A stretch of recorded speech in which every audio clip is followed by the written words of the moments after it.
We will now look at breathing and the mechanism of ventilation.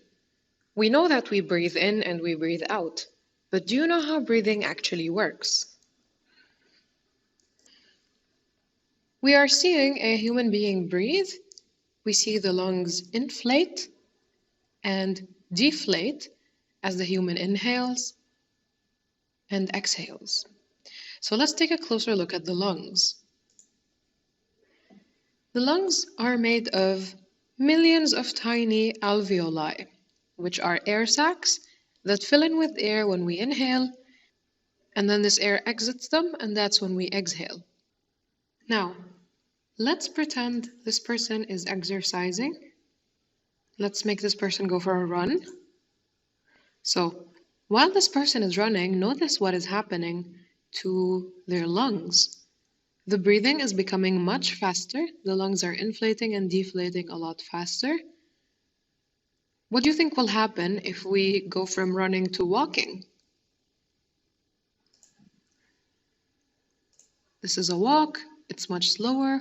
Suddenly the breathing rate slowed down.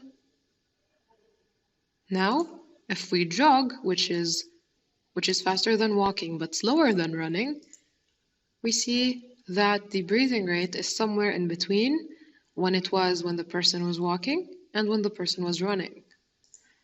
Now this person will be at rest, and this is the resting breathing rate. This is the breathing rate when you are at rest. So again, this is at rest. When you're walking, it becomes a little faster.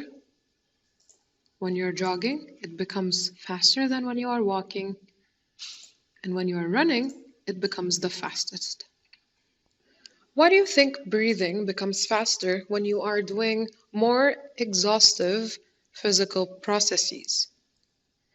The answer is in order to get more oxygen in faster and to take carbon dioxide out. This is oxygen going in and out of your lungs while you breathe, and this is carbon dioxide in blue exiting your lungs as you breathe.